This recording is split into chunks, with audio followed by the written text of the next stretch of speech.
when I'm talking on Atheists Say the Darndest Things website, I cover literally hundreds of quotes by famous atheists today. And I'm so disappointed that they don't tell the truth more often about what they believe. And sometimes when they do, they catch flack over it. And so I think they've got, because their whole life is about being seen and applauded and writing books and giving lectures and all of that feel good stuff for them, because they don't have anything but this world and they understand it. Pleasure in this world is all that really matters, and maybe the lack of pain. Nothing else really matters. They can't have a better standard than that if you're a real atheist. Now, if you're a pretend atheist, you can act like love matters and other things, but might even think honesty matters, but certainly Sam Harris doesn't think that. Now, he would say, Bill, I have my own view of honesty. I prize that view. And I'm like, but it's just your view, Sam.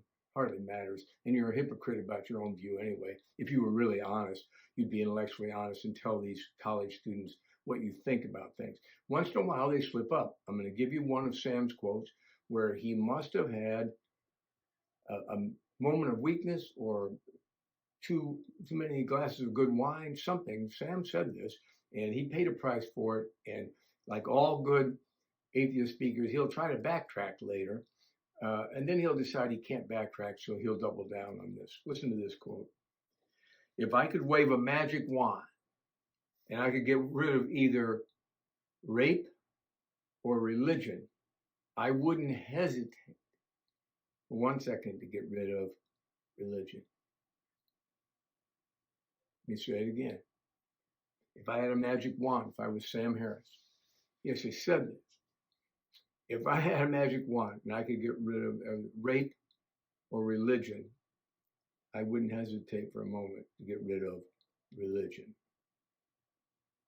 Now, Sam caught heck over that. Why? Well, you can imagine. For once, the adoring females in the auditorium decided that wasn't worth clapping for, right? Rape, they take that to heart. Well, so do I. So how does Sam deal with that? Well, he's going to say, well, look, here's what's worse. First, he's kind of a halfway lame apology. These guys are never good at being wrong. So you can imagine, if your husband's bad at being wrong, ladies, you can imagine the lame excuses that you've had to endure over the years. Well, that's what it is with Sam and these guys. If you hear Dawkins try to apologize when he gets caught on something like getting rid of Down syndrome children, or the utility of old people, or one of those kind of things, you'll realize that they're not very good at it, not practiced. Like, I'm pretty good at saying and meaning that I'm sorry because I'm wrong a lot. Those guys are never wrong in their own minds.